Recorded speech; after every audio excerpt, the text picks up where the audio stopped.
Dua raksasa Eropa tumbang dalam satu hari, di mana Jerman harus pulang kandang karena dikalahkan Paraguay dalam adu penalti, dan Belanda juga harus mengalami nasib yang sama setelah dikalahkan oleh Maroko dalam babak adu penalti. Sobat-sobat Papatola Football dimanapun kalian berada, Atlas Lions sekali lagi membuktikan bahwa pencapaian mereka di Piala Dunia bukanlah kebetulan. Mereka buat Belanda frustasi selama 120 menit, menghancurkan mimpi oranye lewat adu penalti yang menegangkan, dan tentu saja satu pertanyaan besar. Apakah ini awal runtuhnya dominasi Eropa di Piala Dunia 2026? Dan mari kita bedah ya, pertandingan paling dramatis yang terjadi barusan saja tadi selesai. Adu penalti yang sangat menegangkan, dan tentu saja Papatola akan mengupas seperti apa perjalanan pertandingan tadi, baik secara taktikal maupun di babak adu penalti. Sobat-sobatku, sebelumnya jangan lupa kalian untuk like, share, subscribe, dan berikan komentar terbaik kalian di video Papatola Football. Papatola tadi memang waktu live babak pertama bilang biar enak nih Papatola dukung Maroko ya. Dan saat itu di live reaction kita banyak sekali penonton yang datang, dan mereka rata-rata memberikan dukungan untuk Belanda, dan ada juga yang memberikan dukungan untuk Maroko ya. Kalau tidak salah polling kita itu 60-40 ya. 60% dukung Belanda, 40% dukung Maroko. Hasil satu sama di waktu normal ya. Bagaimana kita tadi melihat di babak pertama sebenarnya Maroko itu mampu mengontrol ruang ya. Mengontrol ruang pertandingan, tapi kenapa Belanda kehilangan ritme? Kalau kita lihat awal pertandingan dibuka dengan tempo yang stabil ya, tidak terlalu kencang, tidak terlalu lambat. Jadi sejak awal sebenarnya pelatih dari Maroko sudah memiliki rencana yang jelas ya. Mohamed Wahbi datang dengan ketenangan ya, di mana mereka bermain tidak terburu-buru, tidak terlalu menekan tinggi. Dan pasukan Maroko ini membiarkan saja Belanda untuk melakukan build up serangan dari belakang. Tapi kemudian ketika bola sudah melewati lapangan tengah, secara otomatis Maroko kemudian mempersempit ruang ketika bola memasuki area tengah. Dan di sini Ronald Koeman sebenarnya berusaha untuk memainkan pola penguasaan bola dengan 3 back yang berubah menjadi 5 saat bertahan. Tapi ada problem kalau Papa lihat di pertandingan babak pertama ya. Sistem itu justru membuat Belanda lambat saat melakukan progresi bola. Dan di lini tengah beberapa kali terisolasi jarak antar lini yang begitu jauh. Dan ini membuat Maroko jadi bermain sangat nyaman. Dan kalau kita mencoba melihat bagaimana tadi Achraf Hakimi ya, yang terus memberikan ancaman dari sisi kanan. Dan pelatih Mohamed Obi ini sangat-sangat jeli sobatku. Dan kalau kita lihat juga poros tengah yang dimainkan oleh Diaz juga sangat baik sekali menjaga keseimbangan di permainan Maroko. Belanda sempat diambang kemenangan saat Cody Gakpo berhasil mencetak gol yang begitu emosional ya. Di mana Gakpo sampai harus menangis waktu bisa mencetak gol menghadapi Maroko. Tapi kemudian di menit 91 situasi berubah saat Issa Diop menyamakan kedudukan. Dan setelah 120 menit berakhir imbang, Maroko akhirnya menang 3-2 lewat adu penalti. Dan kalau melihat cara yang dimainkan oleh pelatih Maroko ya, memenangkan pertarungan di sayap. Ini yang menurut Papatola menjadi salah satu kunci keberhasilan Maroko meredam Belanda di pertandingan tadi. Hakimi terus mendorong naik, dan di sisi lain Talbi rajin melakukan cut inside sehingga membuka ruang overlap, dan Belanda beberapa kali ini terlambat melakukan cover. Peluang pertama bahkan datang dari Hakimi membawa yang hampir saja mencetak gol kalau saja tendangan kerasnya tidak membentur mister gawang. Belum lagi dari Baudi ya, yang memperoleh peluang emas tapi penyelesaiannya masih melebar. Dan secara permainan menurut catatan Papatola, Maroko tampil lebih berbahaya meski penguasaan bolanya tidak terlalu dominan.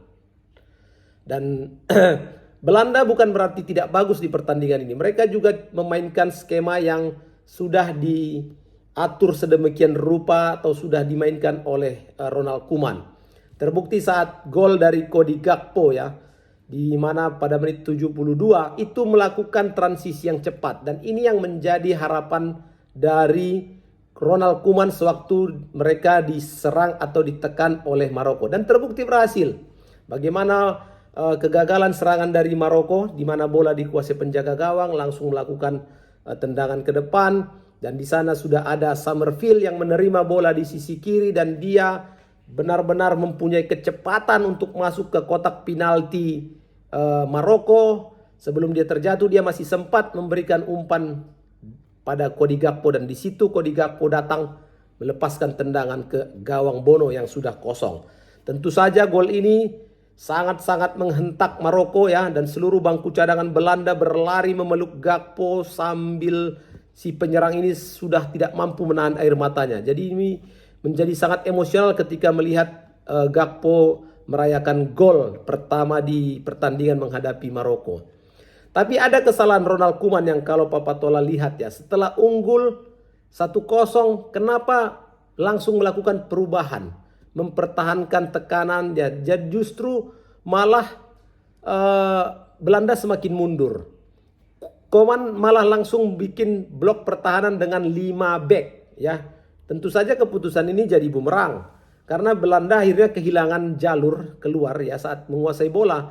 Kalaupun gagal serangan dari Maroko, tapi dengan 5 back menumpuk, kemudian 2, 3, dan tidak ada lagi penyerang yang bisa memberikan ancaman ke gawang Maroko, dan ini akibatnya bola kembali dikuasai oleh Maroko, dan mereka akhirnya dengan inisiatif melakukan tekanan dari sisi sayap berhasil ya untuk menyamakan kedudukan. Bagaimana serangan terus-menerus yang dimainkan oleh Maroko ya, crossing demi crossing, dan kemudian juga Hakimi yang naik semakin tinggi, terus Talbi juga yang masuk di babak kedua terus mengirim bola ke area berbahaya Belanda. Dan di situ sebetulnya struktur organisasi bertahan Belanda sudah mulai retak, dan tekanan itu membuahkan hasil saat terjadi gol di menit 91 sobatku. Issa Diop menghidupkan harapan dari Maroko saat Talbi mengirim umpan lambung yang sangat akurat. Di situ Issa Diop ya, yang merupakan defender, naik ke depan dan dia melakukan sundulan mengalahkan Bert Verbruggen, kiper dari Belanda. Gol tercipta, Stadion Monterrey meledak, dan di sini kedudukan 1-1 ini yang membuat pertandingan jauh lebih panas. Di babak tambahan, Maroko datang dengan mental yang sudah lebih siap ya.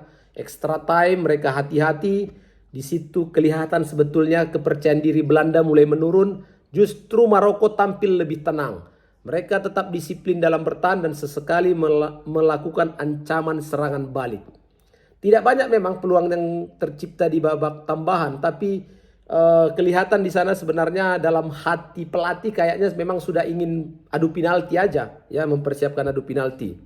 Dan terbukti di babak adu penalti, kiper dari Maroko ini kembali menjadi bintang. Bono sekali lagi menjadi monster urusan penalti ya.